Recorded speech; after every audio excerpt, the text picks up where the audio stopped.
Hey, salut Jean-Laurier, comment ça va? Ça va bien, toi, mon Marc? Ça va. On se voit ici devant le Valet de Cœur. On a eu une grosse semaine Across the Galaxy, la sortie. On est allé faire un draft, on a unboxé, on a eu énormément de fun. Ouais. 8 novembre 2018, Across the Galaxy. Yes. Jeudi dernier, on se voit ici, je te suis dans le magasin sur la rue Sainte-Catherine, Valet de Cœur. Sainte-Catherine, la rue Saint-Denis. Saint-Denis, un magasin mythique, côté jeux, côté cartes, etc. Ils tiennent beaucoup de Across the Galaxy, de Star Wars Destiny, voilà. Vraiment, belle communauté. Ça fait quelques fois, je sors pas tant souvent chez nous pour jouer, je joue beaucoup online. Mais je t'avoue qu'à chaque fois que je suis sorti au Valet de Cœur, j'ai trouvé qu'il y avait beaucoup de gens, des gens compétitifs, mais qui veulent t'aider quand t'es débutant. Moi, à mes débuts, vraiment, on m'a aidé. Je trouvais que c'était une belle team. Vous voyez, là, c'est un tournoi de draft. Donc, on avait 2 tables de 6 personnes. 2 joueurs en tout. Ouais, exactement. Donc, première journée en plus. Donc, vraiment une belle gang. Des gens bien sympathiques. Est-ce que tu avais des plans, toi, en arrivant là? Est-ce que tu avais une stratégie? Moi, j'avais quand même lu là-dessus, comparativement à ma première expérience de draft. J'ai plus apprécié ça vu que j'étais prêt, mais parle-moi de la tienne, je t'expliquerai la mienne après. Okay, moi, mon expérience, on me voit ici choisir mes cartes. Là, je m'étais dit, je vais essayer de te trouver probablement un personnage qui va bien jumeler avec les personnages rivaux dans la boîte rivale de draft. Puis, on voit à ma main, là, j'ai Han Solo que j'ai pigé en premier, puis j'ai Kira. Donc, je me suis dit, en partant, dépendamment du personnage que je prends, si j'ai une légendaire, je la laisse pas filer. Je la ramasse pour moi parce que, bon, ça vaut la peine de garder ta légendaire, ne serait-ce qu'au niveau pécunier, monétaire. Puis, je vais bâtir à travers. Donc, si j'avais eu une arme légendaire, exemple rouge, ben, j'aurais bâti autour du rouge. Là, j'avais du jaune légendaire Han Solo dans mon premier paquet. Et j'avais aussi Kira. Donc, 2 personnages intéressants dans le jaune. J'ai décidé de construire à partir de ça. Ce que j'avais lu, moi, du draft, c'était de ne pas négliger des cartes qui permettent d'avoir des dés. De prendre le plus de dés possible. Je pense que tout le monde autour de la table avait lu ou s'est informé ou avait l'expérience de faire pareil comme moi. Donc, les cartes qui donnaient des dés ont rapidement disparu dès les premiers tours. Là, on le voit ici. Chacun verse ses 3 paquets et on se les donne en tour de rôle. Toi, t'avais quoi comme stratégie? Moi, j'avais une stratégie plus spécifique un peu. J'avais lu quand même beaucoup cette journée-là. Puis, en tout cas, ce que j'ai compris du draft qui va vraiment t'aider, c'est le Rainbow, qu'on en appelle l'arc-en-ciel, va être roi. Parce qu'il te donne accès à toutes les cartes que tu vas piger dans ton draft. Ça va vraiment faciliter tes choix, de toujours prendre la meilleure carte et non pas la carte qui va aller avec ta couleur. Donc, je visais encore plus, là, c'est vraiment spécifique. J'avais analysé les personnages du Rival 7 et je me disais que le plus faible de tous ceux-ci, c'était Anakin, selon moi, vu son côté payant et son special qui est un peu, selon moi, moyen. Ouais. Donc, je trouvais que ça mettait beaucoup entre parenthèses, des blanks sur mon dé. Donc, je me suis dit que j'aurais aimé ça avoir un personnage bleu à beaucoup. C'est ça que je visais au départ. Malheureusement, c'est toi qui l'as pigé, je me rappelle. C'est le personnage que je voulais spécifiquement. J'ai toujours la misère. Moi, spécifiquement, je voulais avoir Vador. Oui, c'est ça. Je l'ai pas eu. Ah, mais on va voir peut-être plus tard dans la... donc voilà, j'ai un personnage que je visais en particulier, c'était Barriss Offee de la nouvelle édition, parce que c'est un personnage à 9 de coups bleus qui m'aurait permis de sortir Anakin de mon deck. Un personnage très cool aussi quand même, avec 2 sets de dégâts, un discard, un shield, un bouclier, une ressource, mais aussi qui permet de tourner un CD quand un adversaire le tourne aussi. Donc ça m'a permis de raquer des dégâts rapidement. J'ai pas réussi à l'avoir, mais j'ai eu Biggs Darklighter à la place de véhicule. Donc je me suis dit que j'allais essayer de baser ça un peu sur les véhicules. J'ai choisi un personnage à moindre coût rouge, donc pour remplacer Lobot finalement. Mais je voulais garder Lobot en jeu pour pouvoir faire ses specials justement sur et le Guardian, etc. Je trouvais que c'était vraiment... Mais bon, c'est toi qui as eu Barriss, c'était ça mon plan. Ça s'est quand même bien passé éventuellement, le Rainbow. J'avoue que l'arc-en-ciel te permet vraiment ça ouvre énormément tes options. Moi, je suggérerais ça. Toi, je sais que t'es allé d'un mono jaune. Finalement, t'as fini avec Kira, Han et Jawa Scavenger avec le fameux plot No Allegiance qui donne 1 point de vie de plus à tous tes personnages. C'était très cool. Ça t'a permis de jouer... J'ai trouvé ça très intéressant. No Allegiance, et j'ai choisi aussi le Naboo. J'ai réussi à avoir le palais Naboo. Donc, ça permet de... Quand tu spots un neutre, ce qui est bon dans le draft parce qu'il y a beaucoup de neutres, tu peux faire une power action qui te permet de prendre une ressource en power action. Et faire une action additionnelle. Et si vous avez un personnage neutre, faire une action additionnelle. Donc, vous gagnez une ressource en ambush. Premier tour, au début du tour. À ma connaissance, il n'y a aucune carte d'événement qui permet de faire ça sans de rien donner à l'adversaire. Donc, ambush, ressource, permet de jouer des armes, des dés qui coûtent 3 à jouer. Donc, j'ai vraiment sauté là-dessus.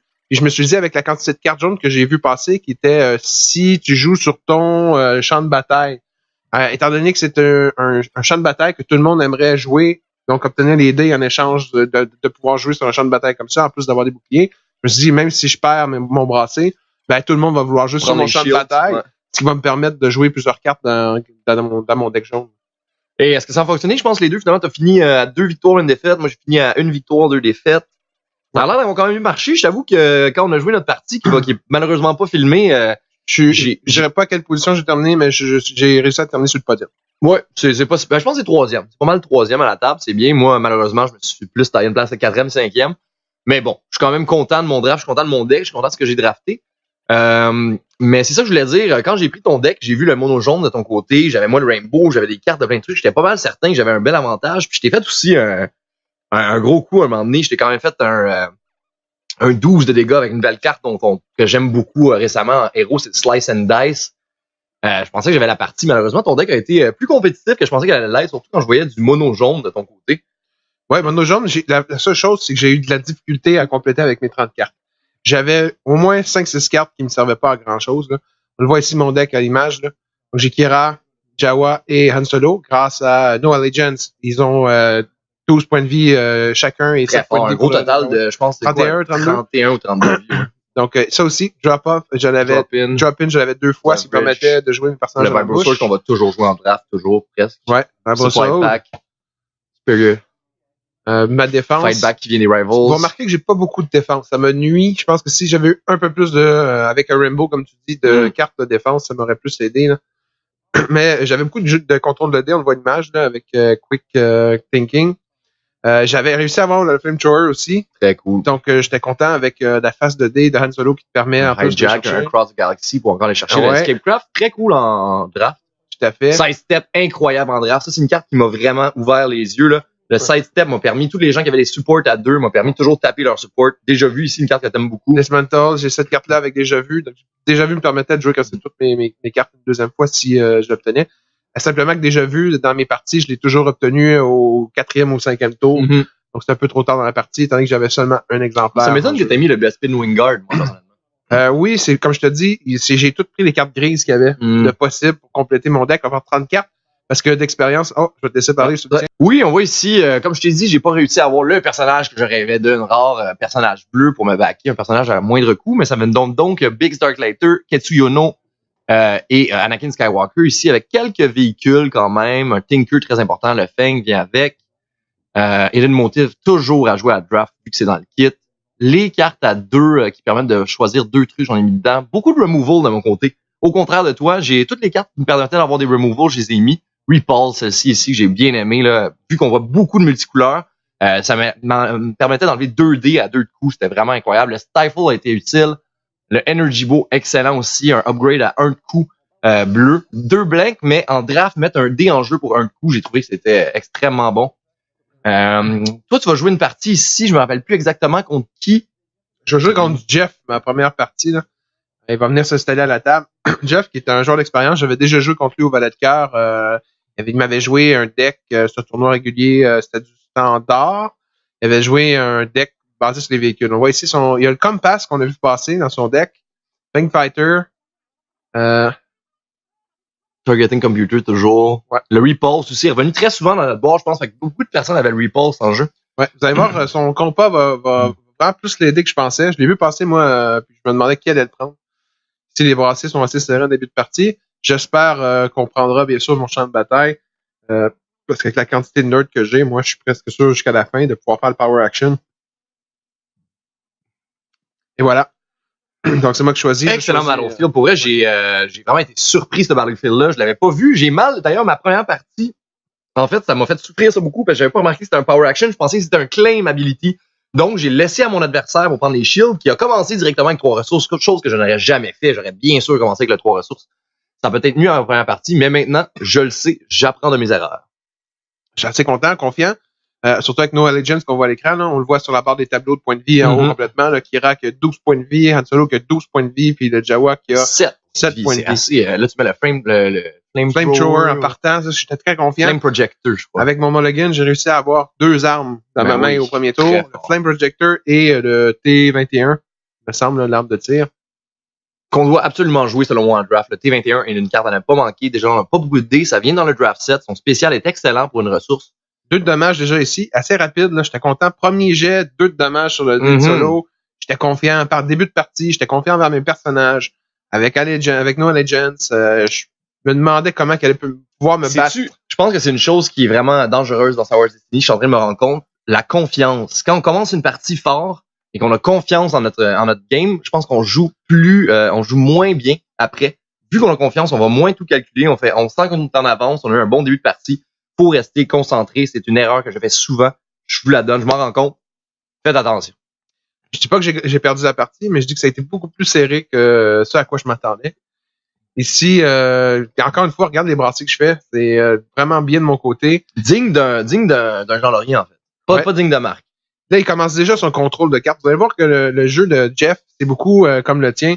C'est-à-dire contrôler l'adversaire, attendre que les dés dommages qui sont intéressants apparaissent pour les retirer. Donc, c'est ce qu'il a fait.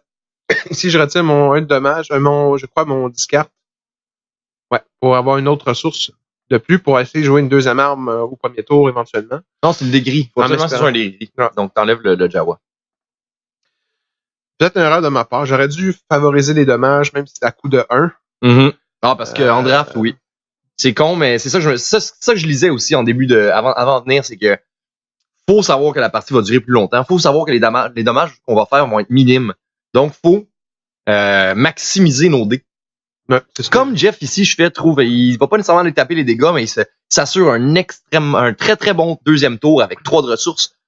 Ou même pour compléter son tour, je sais pas ce qu'il y a en main. Je n'étais pas obligé de prendre le dégris, si je me souviens bien. J'ai décidé. Ici, vous voyez que j'ai pris ma ressource pour faire mon 1 de dommage parce que j'avais mal eu ma carte. C'est la première fois que je jouais le Flamethrower. Je croyais qu'il fallait payer 1 ressource pour pouvoir faire 2 indirects. Donc là, je viens de me débarrasser d'une ressource au premier tour que j'ai gaspillé un dé d'un 1 de dommage pour obtenir. Je confirme par exemple qu'un Resourceful, c'est obligatoirement un dé gris marqué. C'est pas spot. Oh, moi, d'avoir joué, là, c'était spot a grey character pour retirer un dé. J'avais gardé Kira parce que je me suis dit Kira a un dé plus intéressant que le Jawa. Donc, avec Kira, si je le rebrassais, j'avais des chances d'avoir un 3 de dommage pour une ressource ou un 2 de dommage. Ou même, bref, son dé était beaucoup plus intéressant que celui du Jawa. Ici, il y a déjà 3 de dommages que j'ai infligés à Jeff. Toujours rien de son côté contre moi. Donc, Jeff est en début de partie en position désavantageuse. Là. Et là, j'ai pris, comme on disait tantôt, pleine confiance. Gardez ça encore une fois, un blank de sa part. 2 blanks. Ça va pas très bien pour lui. J'ai en main mon arme. Je veux pas défausser mon arme pour pouvoir le jouer au prochain tour, étant donné que c'est une arme qui coûte 3 à jouer, si je me souviens bien. Donc, je veux garder ma ressource. Tu aurais pu jouer plus facilement si tu n'avais pas dépensé une ressource. Exactement. Donc, à cause de ça, je décide d'utiliser le dé de Kira et de ne pas le rebasser. C'est une chose que j'ai lue dans un article. Je trouvais ça légèrement stupide à dire et finalement, je me suis rendu compte que pas du tout. Il disait faut absolument lire les cartes. Même si ça fait 1 an et demi que tu joues et tu as l'habitude de jouer. Souvent, dans une partie, on va tellement être habitué de voir un électrochoc qui spot un personnage jaune. Et là, on voit ici le Sénat. Il vient de jouer, il y avait 2 blanks. Il a retiré son dé blank du Sénat, des vierges, pour mettre Eden sur un 2. Il commence la partie comme ça et vous verrez, il fait tout le long de la partie. Il utilise le Sénat impérial pour constamment me faire du dommage et ça va stabiliser le dommage qu'il va m'infliger. Là. Donc, très bien joué pour le Sénat. En draft, là, je crois que c'est primordial. Puis même que dans Cross the Galaxy, là, si j'ai l'opportunité de jouer le Sénat impérial, je crois que je vais jouer cette carte qui, ma foi, même avec un blank, a réussi à changer un dé. Là. Donc, ça assure un focus, là, donc la stabilité. Donc, on est rendu au deuxième tour, là, si je me trompe pas. Oui, t'as plus de ressources parce que t'as joué ton, mon arme que je gardais en main au dernier tour. Donc là, malheureusement, tes dés de Kira payants vont plus être faciles à utiliser. Oui, j'ai le Power Action et Jeff l'a oublié. Vous allez voir, là, je vais prendre le Power Action que je fais actuellement. Quel Power Action? Power Action du Battlefield que j'ai claimé, qui me permet à Ambush de prendre la ressource et de faire son 3 de dommage qu'il n'a pas vu venir. Donc, c'est avec ses cartes de défense qu'il avait gardées en main. Il voulait pas les jouer, il voulait attendre que j'utilise une ressource pour le faire. Il avait oublié complètement son Power Action à ce champ de bataille, d'autant plus qu'il est Ambush. Encore plus, d'où lire les cartes et lire l'état du Battlefield à ce moment-là. Qu'est-ce qui se passe? Qui a le Battlefield? Est-ce que le Power Action a été fait sur le Battlefield, justement? Ici, beaucoup de blanks. 2 blanks, un discard. Beaucoup de discards que je vais passer cette partie, vous verrez. Mais une phase de dé qui va être assez utile, je considère, en draft. Discarté? Oui. plus qu'en partie normale. Moi, je vais essayer de résoudre quand même des dés discard si je les ai. Si je pense pas pouvoir en retirer plus de... Qu'est-ce qu'il joue ici? Drop your weapon. Il vient de m'enlever. Et là, la partie change. Parce que j'avais 2 armes en jeu. J'ai pris premier tour pour réserver cette stratégie-là. Et d'une seule carte que je suis pas habitué de jouer contre. Et je ne croyais pas qu'elle Finalement, Drop Your Weapon, une très bonne carte, mais en draft, si on arrive à avoir 2 personnages rouges, je trouve que cette carte est incroyable en draft parce que c'est très dur de mettre des upgrades sur la table. Là, il vient C'est un coup dans les reins. Je vais avoir beaucoup de difficultés à revenir dans la partie à partir de ce moment-là. Moi qui étais confiant avec 2 bonnes armes dès le deuxième tour, début du deuxième tour, je pensais le manger assez facilement à tout rond. Finalement, il va me donner beaucoup de fil à retordre à partir de ce moment-là où ce que lui a un support que je peux pas lui retirer, le Senna, qui permet de focusser sur un excellent dé qui est celui d'Iden ou celui même du combattant bleu qu'il y a ici, là, le Warrior, qui a une phase de 2 mêlées. Bon, regarde les dés qu'il y a actuellement. Il y a un 2 mêlées et un 2 de range. 2 de range qui viennent de figer encore une fois à Akira. Ça va vite de son côté. Est-ce que tu vois le Vibro Sword dans l'appel de discard? Oui. Tu l'as discarté donc pour rerouler ou? Oui, je suis rendu cette deuxième manche, j'avais 5, sur les 5 cartes, j'avais 4 armes. Ah. Il m'a remis 2 armes en plus dans ma main. J'avais, toutes mes armes étaient dans une main. J'avais plus d'armes dans le reste de mon paquet. Donc, moyen, mais bon, en très même temps, moyen. C'est les choses qui arrivent dans la chance d'avoir un paquet de cartes à 30 cartes et pas savoir qu'est-ce qui va se passer exactement aussi. Oui. Donc, Kira est quand même rendu à la moitié de sa vie. Toi, t'as infligé autant de dégâts que Jeff, mais Jeff s'est concentré sur le même personnage qui peut être plus dangereux. Si je fais un personnage, un dommage à chaque. J'aime beaucoup cette carte. Je l'ai découvert en faisant le draft. Rappelle-moi son nom. Je l'ai 2 fois. Son nom m'échappe. Je l'afficherai à l'écran. Mais ça permet de faire un dommage à tous les personnages unblockable. Et en plus, après, s'il y a des personnages qui sont défaits, tu piges des cartes, si je ne me trompe pas. Par personnage défait. C'est quand même très, très intéressant, oui. Là, je claim, fin de mon deuxième tour qui est assez désolant. Je viens de perdre mes 2 armes. Je commence un 3e tour avec aucune arme. Jeff, ici, a des options en main. Prends sa ressource d'ailleurs. Nouveau tour. J'ai toujours champ de bataille, donc ma ressource en option avec le... Incroyable. Avec un deck qui joue extrêmement vite, ce champ de bataille-là va être incroyable. Un deck extrêmement axé sur la action cheating, sur la vitesse. Vraiment, je suis en amour avec ce deck-là. Tu me connais aussi personnellement, je suis gros sur le action cheating. Encore des ressources du côté de Jeff ici. Vraiment, roule énormément de ressources pour jouer toutes ces cartes. Fait pas nécessairement tous les dégâts nécessaires, mais va peut-être utiliser ses ressources pour, en fin de partie, vraiment avoir un avantage sur toi. Là, Han qui passe encore son discard et encore une fois le blank sur le Flamethrower. Vous verrez que le Flamethrower, j'ai brassé presque à partir de ce moment-là, juste du blank. Le premier tour, j'étais très confiant, mais à partir de là, les dés vont me rattraper. Regardez, encore une fois, un autre blank ici. Pas très beau. Jeff le sait, je vais être obligé de rebrasser ma main. Il garde en main des dés qui vont pouvoir m'en retirer une fois que j'aurai rebrassé. Donc, il garde le contrôle. On va activer Kira et peut-être pas. On va espérer que comme dans le film de Solo, justement, peut-être que... J'ai défaussé. Justement, le Bespin Guard qui me servait à ça. C'est un rôle de choix que tu n'aies pas roulé Kira avant pour pouvoir peut-être rouler son dé s'il n'était pas satisfaisant. Oui, j'ai hésité parce que... Il y a des beaux roulés du côté de Jeff ici. Ouais. Je me souviens plus pourquoi j'avais hésité. Ici, on active finalement Kira. Fait son 2. Qui, voilà, comme dans le film, finalement, sauve un peu le cul de Solo à la fin contre Dryden Voss. Mais, comme je vous disais tantôt, Jeff garde en main des cartes qui vont l'aider à se protéger depuis tantôt. Car Jeff se protège. Jeff se protège. Hello, Jeff. Jeff est un anglophone, il comprend pas le français. Yeah, so if you're listening, Jeff, what's up, man? C'est notre seul joueur anglophone de la gang, mais très bien intégré. On s'entendait tous bien avec. Très sympathique. Très sympathique. On a eu du plaisir. Good player, good guy. Jeff. Big up, Jeff. Mais là, on sait qu'il peut comprendre, mais je veux pas faire des blagues comme ça. Quand même un joueur vétéran au Valais, si je me trompe pas. Je le vois pas si souvent, mais c'est vrai qu'on le voit quand même assez souvent. Moi, les fois que j'ai été, je l'ai vu souvent. Ici, je fais mon 2. Encore une fois, voyez-vous, j'ai payé pour faire mon 2 dommages indirects. Je suis rendu à 2 ressources. C'est une grosse erreur de débutant de ma part. J'aurais dû bien lire la carte. lecture. Même si on pense qu'on la connaît, qu'on l'a vu, toujours relire la carte avant de faire son effet. C'est le problème des drafts. C'est pour ça que les drafts durent autant de temps. Ouais. C'est d'apprivoiser les cartes. Mm-hmm. Alors qu'encore une fois, avec un Senna qui a brassé un dé vierge, il réussit quand même, avec le Power Action, à mettre son 2 dommages. Donc, il est beaucoup plus régulier que moi dans le dommage. Beaucoup plus efficace grâce au Senna. Et moi, j'ai pas de carte depuis le début pour l'empêcher d'utiliser ce dé-là. Ça va quand même te permettre encore, par exemple, de claimer. Il va devoir résoudre son 2 de dégâts quand même. Ouais. Encore une fois, une ressource de plus. Mais c'est vrai que la partie aurait été tellement différente, Marc, si t'avais bien eu ta carte. Le nombre de ressources, ça a été incroyable. 3 ressources de plus actuellement. 2 ressources de plus pour 3 ressources en tout. En plus, avec le Power Action. On sait pas ce que t'aurais eu dans ta main, mais quand même, on peut croire que ça aurait pu... fin du tour. On s'entend que 3 ressources dans une partie, ça fait toute la différence. Ouais. Mais, pas de la faute à Jeff, ça. C'est de ta faute. Tout à fait. Je l'assume. J'ai fait une autre erreur, on verra plus tard.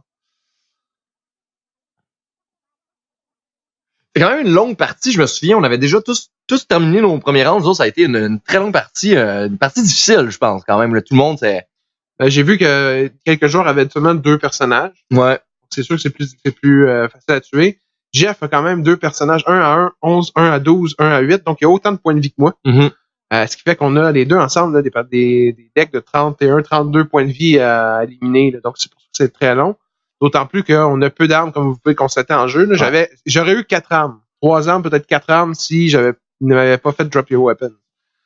Quand même, je m'en tire bien. J'ai réussi à avoir une Vespine que je gardais. Everpine, le Flame Projector, le Supply Pack sur j'ai mon solo, qui te permet, si je me trompe pas, quand tu tapes le support, tu peux rerouler un dé ou mettre un dé du côté que tu veux. Rerouler les dés de personnage et d'upgrade comme d'une fois, au lieu de défausser une carte.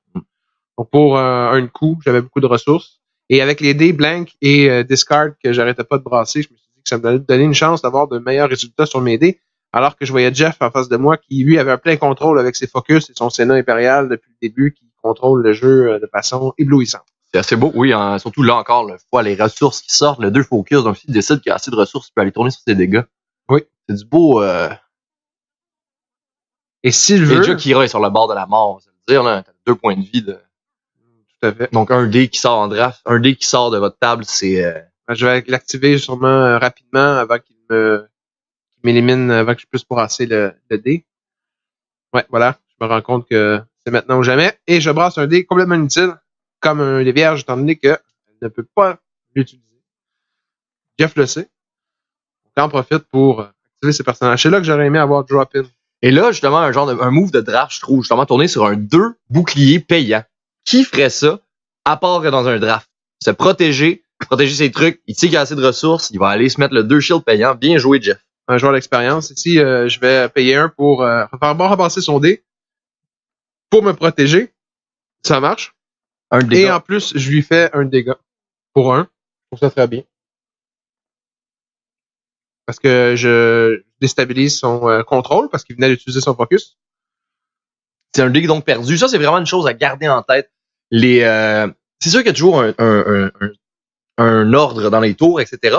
Mais quand quelqu'un a un 2 focus en jeu et pas de dés qui montent des faces valables, c'est bon de garder les removals en main, les cartes pour enlever les dés, parce qu'après ça, en plus d'enlever les dés qu'on vient de tourner, on enlève l'autre dé qui a focus. Donc, là, Jeff a réussi à encore tourner son 2 en utilisant l'action du Senna. Il a pu retirer un dé parce que c'est pas nécessairement le dé du Senna. Il a retiré un autre dé qu'il avait en jeu pour réutiliser son contrôle de dé. Faire son 2. T'as eu un roulé magnifique aussi. Encore une fois ici, malgré le fait que je tape finalement mon upgrade pour rerouler, j'ai un peu mieux ici. Au moins un 2, même si c'est payant, mais j'ai pas de ressources, mais j'ai le Power Action qui permettrait de l'obtenir. Jawa, je me suis dit, tant qu'à rebrasser, je vais brasser plusieurs dés, mais ouais, les dés sont pas avec moi, les cartes sont pas sorties au bon moment. Je crois que ça aurait pu être beaucoup plus compétitif comme personnage puis comme deck. Mais ça, en même temps, les dés, on peut pas les changer. Moi, la chose, puis c'est pas pour te baver, mais les choses que j'en retiens, c'est vraiment les ressources perdues avec une mauvaise lecture de la carte. Encore aucun dommage. J'ai quand même 2 armes en jeu qui m'ont beaucoup de sortes de dommages. J'ai une chance sur 2 de faire du dommage avec ces dés d'upgrade-là. Han Solo a une chance sur 2 de faire du dommage avec ses 2 phases de 3 puis son spécial. J'ai rien actuellement. Le focus, je suis obligé de gaspiller mon dé. Si tu encore des cartes en main pour rouler, telle est la grande question. Voilà ce que tu fais. Ah, mais là, on roule pas si pire. Je peux m'en sortir. Surtout, je peux faire 3 indirects si je le désire. 2 dommages au Jawa. Faut pas oublier. Et là, tantôt, ce que j'ai oublié de mentionner, c'est que Jeff ne me l'a pas dit. Il a utilisé une carte que je croyais qu'il me faisait 2 indirects, mais en fait, la carte lui donnait 2 boucliers. Moi, je me suis fait du dommage. Et il s'est pris des boucliers. Et il s'est pris des boucliers. Quel jeu pour un coup! Ça donnait 2 boucliers et faire du dommage à l'adversaire. Mais j'espère que t'en tires une leçon, Marc. T'avais 2 fois une partie. Deuxième erreur, mais en même temps, Jeff a joué sa carte, il me l'a pas montré. J'ai compris 2 indirects en anglais, donc je l'ai mis. Mais il m'a pas montré la carte, donc je l'ai pas vu. J'ai fait confiance. Comme là, il joue rapidement, il m'explique c'est quoi, mais tantôt il l'a joué, il me l'a pas totalement expliqué. Donc mais encore une fois, je reviens, je m'excuse, mais c'est ta tâche à toi de regarder les cartes de ton adversaire, de t'assurer que tout est fait, c'est ta partie. Tout à fait. Mais c'est ce que je disais tantôt. J'ai fait 2 erreurs. La première erreur, c'est de payer pendant 2 tours mon Flamethrower. Ma deuxième erreur, c'est de ne pas avoir lu la carte de Jeff qui donnait des boucliers et non du indirect dommage. Donc, c'est sûr que là, Jawa, il serait beaucoup moins endommagé. Là, il resterait 2 dommages il resterait 3 points de vie au lieu d'1.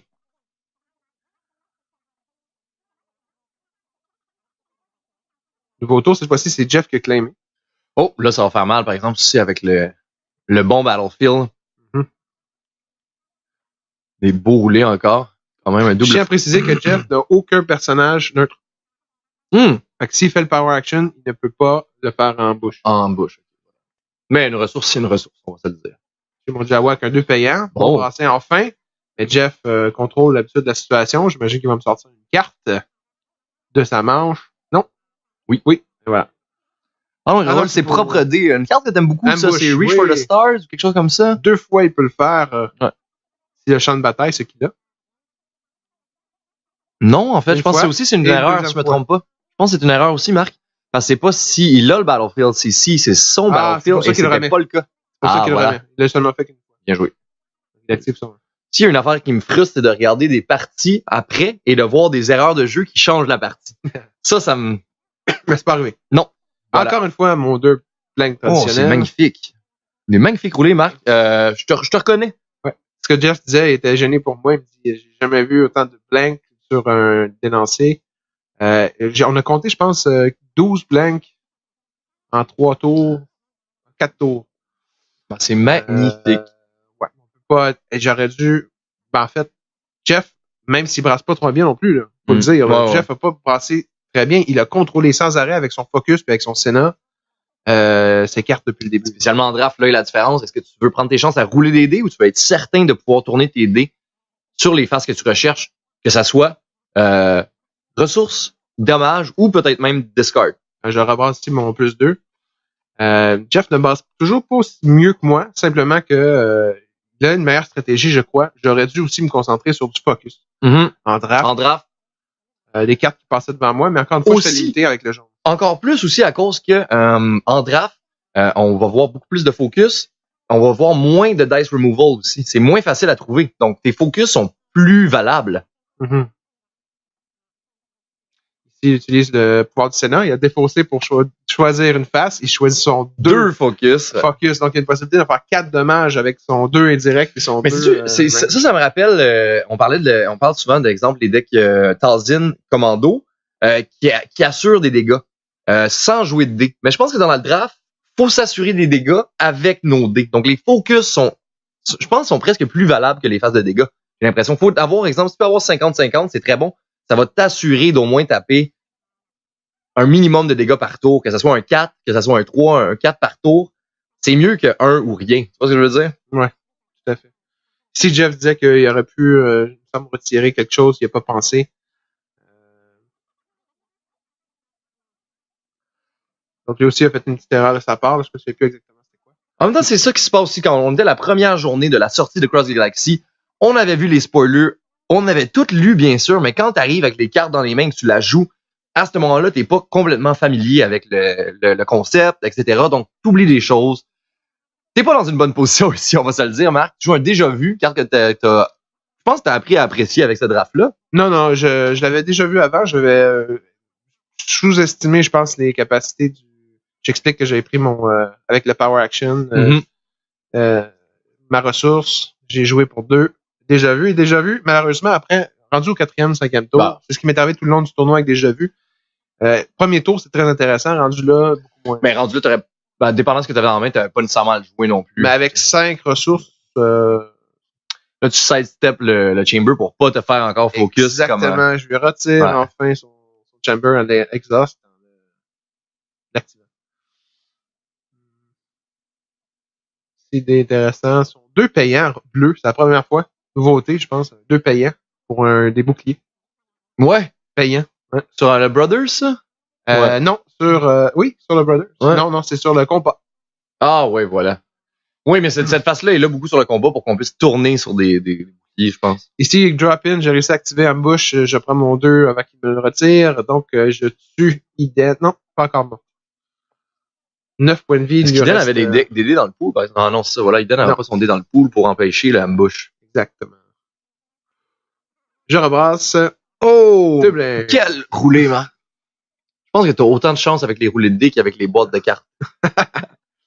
Mais là, regarde, là, on reroule comme du monde. Jeff, d'habitude, a des cartes qui contrôlent assez bien la situation. J'ai une possibilité de le tuer, et voilà. Qu'est-ce qu'on joue ici? Il va faire rouler un dé pour te mill des cartes. Ouais. Tombe sur la ressource, qui est un mauvais choix à ce moment-là, vu que t'es déjà plein. T'es déjà rempli de ressources, t'as plus besoin.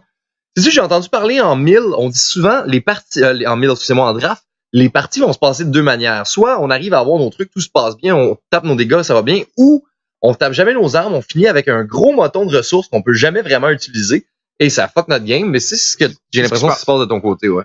J'ai tellement de ressources que je sais plus à quoi en faire. J'ai plus de dés en jeu. J'ai l'impression que t'as déjà claimé, toi, non? C'est ça qui a l'air de jouer à sa guise. Ouais.